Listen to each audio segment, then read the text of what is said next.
My husband abandoned me for his ex, and now he wants my property. You don't get that.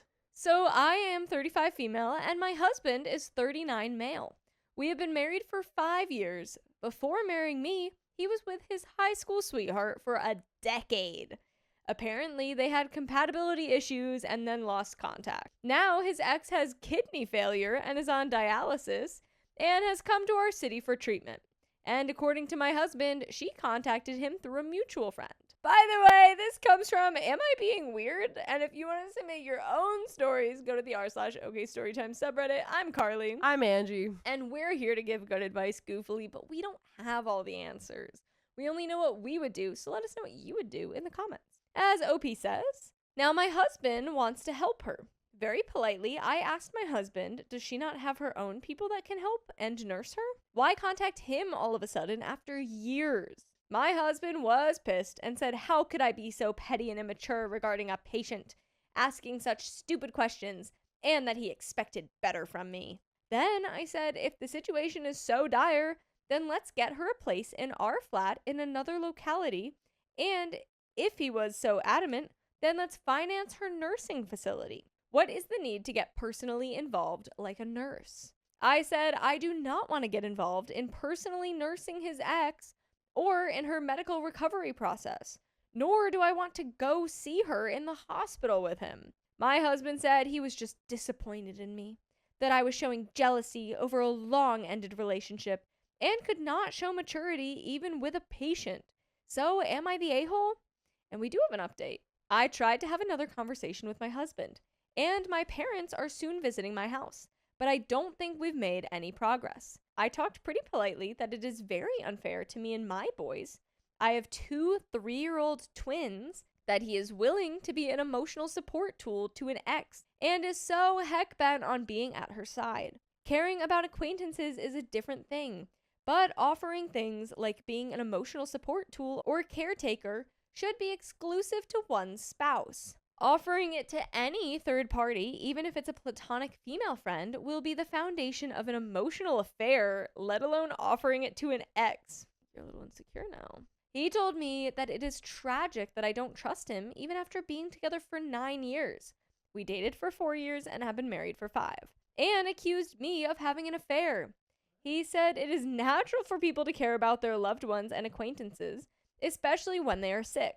And being an emotional support tool, being a caretaker, or being at someone's side is the bare minimum one can do, and does not automatically translate into an emotional affair. He said it is sad that I am so narrow-minded that I am taking offense at him being personally involved with his ex. Ideally, he said, I should have volunteered to help his ex, visited her, consoled her, and shown some empathy instead of being an insecure person. I said, I'm not negating the fact that we should help a sick person, and we get nurses and doctors involved and assist financially. But you offering emotional intimacy to her does not go down my throat. He once again said, tossing just money to a sick person is so cold-hearted on your part, and a patient needs to see that people are available for her. To which I said, I'm not obliged to be available for her, nor are you. Nobody will blame you for not taking responsibility for your ex's life troubles. He cut me in between and said what a selfish take that was, and that he would be selfish to not respond properly to a person asking for help. Then one of my twins woke up and our conversation ended. We have an update too. A lot has happened, and I feel kind of numb and dumb. So, as most of you expected, my husband and I are getting divorced. What? I was not expecting that. Yeah. His ex, who has kidney failure and is on dialysis, did not reach out only because she needed help. She reached out because she wanted him back. Her illness is real, but her intentions were not. She eventually admitted that to me directly, and she was quite blatant in this regard. Maybe her illness has made her irritable and scornful, but that is how it was. Right now, I feel strangely calm. It is not unexpected, but I am still unable to process that a man can leave a relationship of a decade with 2 kids.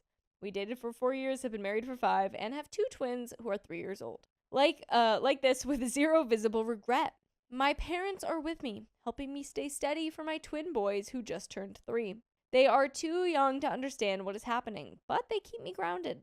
After everything came to light, My husband admitted that she was the one who ended their relationship years ago because she thought he lacked drive and stability. He never really got over her. Seeing her again, fragile, vulnerable, and remorseful, reopened old feelings he had never dealt with. And in my mind, I was like, knucklehead, you could have admitted it from day one instead of gaslighting me.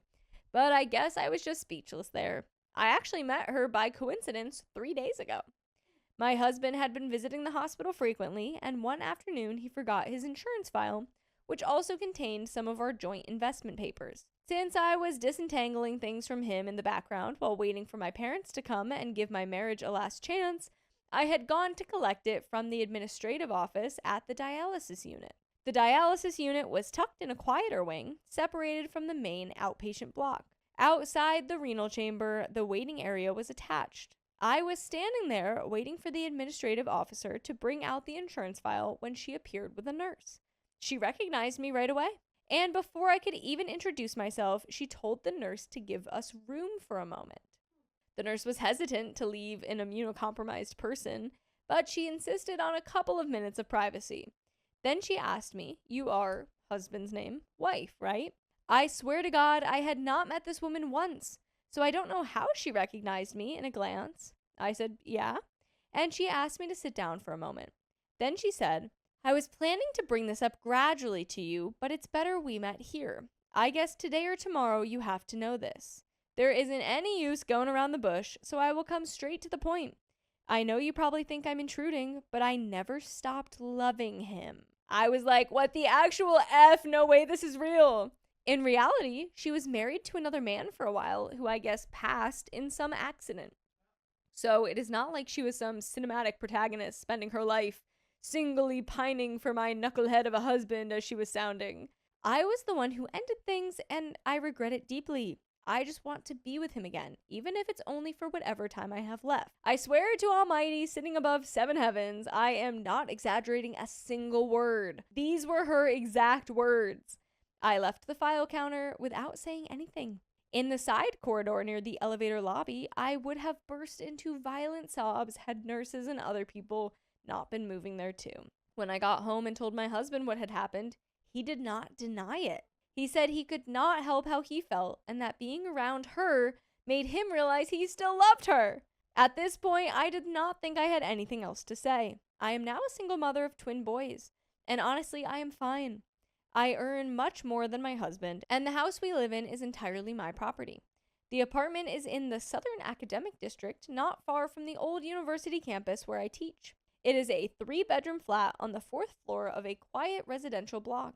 I bought it 7 years ago when I was promoted to associate professor, using my savings and part of a research grant I had received for curriculum development. When this all came to light, I asked him to leave, and he did. It was not a dramatic fight. I told him calmly that if his heart was to go with her, that is where he should go. There is no legal obstacle in it. He had contributed little to the mortgage or maintenance, and the property was always mine. He did try to bring up that we are intertwined on other financial fronts, and honestly, even if it is partial entanglement, what complicates things now are the shared investments and educational funds we set up for our twin boys. By the way, you know what's never complicated? What? The fact that you can listen to full episodes with stories just like this. Just go to Spotify, Apple Podcasts, iHeartRadio, whatever your favorite podcast app is, and search up OK Storytime. A whole bunch of episodes there. Oh, yeah. Days, weeks, months. We have a little bit left. Wow. OP's got such better radar than I would have ever had. For real. So for good. real. Like, I mean, I guess I still probably would have gone without the, like, just name calling and stuff. Or, Yeah. I guess, titles being thrown out there of, like, emotional affair. Yeah. But, I mean, she was right. Yeah. Sure, certainly also would have been on my guard, but she was way more ready for this. Yeah. It makes me wonder, too, if, like, other things were just already going wrong in the marriage, that she was like, curious. yeah. Yeah, because she, like, I don't know. You're just a poor victim caught in the middle of all of this drama here. You're just like that other woman in a rom-com. Classic rom-com. Unfortunately. Wife. Yeah. So sad. So sad. We have a little bit left. We have a joint mutual fund account, a children's saving bond, and a small commercial investment in a co-working space near the railway junction. The co-working space investment is another area of dispute. Although the capital came from me, the business registration lists both our names for tax convenience, which was his idea only. Now he is attempting to claim half the profits from the current lease cycle. My lawyer has filed for a forensic accounting review to prove the monetary trail originates from my personal savings. This is looking exhausting in theory only, and there are a few more entanglements that will be too much to type, and not to forget the legal proceedings of divorce, which we have not started yet, and not to forget custody stuff. And that is the end of that story. My husband demanded that I forget my late husband, so I decided to leave. Yeah, good for you. My 35 female first husband, John, passed away very suddenly 6 years ago. We were together for 8 years and happily married for 4. We never had children. 3 years after he passed away, I met my current husband, Ned, and we hit it off immediately. By the way, this comes from throwaway 9562357, and if you want to submit your own stories, go to the r/OKStorytime subreddit, and I'm Angie. I'm Carly. And we're here to give good advice goofily. We don't have all the answers, we just know what we would do in this situation, so let us know what you would do in the comments. So, OP says, we got married last year and everything has been great, save for one recurring argument. Ned hates that I still have sentimental items from my first marriage. I've tried to be sensitive to his feelings because I don't want him to think that I just settled for him because John passed away. I don't want to make him feel like I want him to compete or that I'm measuring his worth using John as a yardstick. Ever since the first time he expressed his discomfort with this, I do not bring John up around him, and I keep the things out of sight. I keep my wedding photos, other photos, wedding tape, home videos, gifts from John, and his old record collection in 2 large chests in the basement. The rest of his things I gave away to his brother and nephews. I have looked at them maybe thrice in the last 2 years, and usually at his family's requests. I don't want to throw them out or give them away because they signify an important part of my life, even if I'm in love with another man now. I'm still very close with John's family. Every year on John's birthday, we have a family reunion where we remember him. We eat, drink, tell funny stories, laugh at his most unflattering photos, watch home videos, including mine, play his favorite songs, and generally have a good time. It hasn't been a sad affair for at least 3 years now. John's family is very welcoming and have expressed interest in meeting Ned. He declined because he felt uncomfortable. I understand why, but they are also my family. He doesn't want to attend family events like the reunion, birthdays, or weddings, and I never force him, even though it does hurt my feelings that he wants to shut out my whole family. Yesterday, he found some old books of John's that I had forgotten to remove from our library and accused me of leaving them there to spite him instead of putting them in the basement, so that I don't love him and that he knows that I wish John were still alive. I told him that I do love him and that he was being unfair because I can't very well say I'm glad he's passed away. He told me that if I want to prove that I love him, I should throw out all my mementos because John and I never had kids to pass them on to, and that I can go to family things except the birthday celebration. I have tried to explain that I can't simply forget 8 years of my life, and that it's unfair for him to expect me to say that I'm glad that I was widowed, but he refuses to speak to me until I do what he wants. Oh my God. I'm extremely hurt, and I feel like I'm not being unreasonable, but now I'm wondering if maybe I am the a-hole. He wants me to throw out all the items, but I don't. Am I the a-hole? And there are some comments. Deleted says DIVORCE. He is being manipulative, bordering on gaslighting if I have the term right. Run. This is so beyond wrong. Not the a-hole. Giant not the a-hole. OP says, I can understand how this all screams red flags, and it will probably make me sound super naive if I try to defend this behavior by emphasizing his gentler traits, so I won't. I just want to try to fix it first is all. I'll definitely have to ask myself if I'm okay with giving in for his sake or consider divorce if he refuses to compromise or go to couples therapy. I hope this doesn't make me come across as weak because I just want to give us a fair shot at being happy together. Thank you for your perspective nonetheless. Another commenter says, not the a-hole. Oh, for F's sake, I'm in Ned's position. My wife was married before. Her husband passed away. 4 years later, I met her. 2 years after that, we were married. Some guy my age is no longer in the world, and that's how I got to be married. For me to be jealous of a passed away guy would be pathetic as well as pointless. It's not like he's competing with me for her affection. Ned is a peepee head. And Yeah. OP says, thank you so much for this. I was genuinely beginning to feel like there was something that I wasn't getting, and I'm so tired of explaining the same thing over and over again. I have told him that exact thing, that I'm not comparing them or making him compete with a passed away man, and I don't know how else to explain this to him. Flo Prag says, not the a-hole. Please do not give in into his demands and throw away your memories. You'll regret it immensely. Opie says, I'm so sure I'll regret it if I do. I'm now thinking maybe taking the chests down to John's parents' house and storing them there. I know they would be willing to take care of them for me. I just don't want to look like a pushover if I've not done anything wrong. And I'm starting to feel like I'm the only one making compromises. Because you are! You definitely are. And we do have an update from the next day. Oh my god. Get rid of this man. Totally. I mean, it's such a controlling move for him to pull. Like, the fact that, like, if this was something that was your choice of, like, okay, this is how I'm going to move on. Right. Throw away this stuff. I'm going to distance myself from those family events. Sure. But you, like, having to explain to John's family of being like, no, I can't do this because my husband doesn't want me to. Being forced. You're being forced. Ridiculous. It's absolutely not your choice. And then someday, if Ned decides to leave you for some reason, then you're gonna be left with this mess that he's made. But we do have an update the next day. I never thought he would try to tamper with my things, but I also didn't think he would ever behave like this when I married him. I would like to clear up a few things first. I've had a few hostile comments and DMs saying that I've been trying to make him uncomfortable by asking him to family things, forcing my idea of normal on Ned, and even, quote, forced him to be in a polyamorous relationship with a ghost. I don't see how, because I changed my name. I go out of my way to not mention or do anything related to John, save for the one day a year when we have the reunion. I even used to celebrate mine and John's anniversaries and wore his ring, but I stopped doing that before Ned and I met. I don't even mention the traditions we had out of respect. I do miss him sometimes, but I'm not pining and I don't verbalize it except to my therapist. Therapy helped me immensely here, and I'm working my hardest. I didn't try to make Ned come to the birthday reunions with me. I only suggested the reunion after he accused me of spending it pining for John. I wanted him to see that that's not true. I did ask him to come to John's brother's wedding with me and my nephew's birthday, and he said no both times, citing the same reasons. My therapist helped me frame some points to tell Ned that we needed couples therapy. John's brother, Tom, came over and helped me move my stuff so we could take them to his parents' storage tomorrow. Ned finally came out of the den and lost his mind when I told him that therapy is non-negotiable.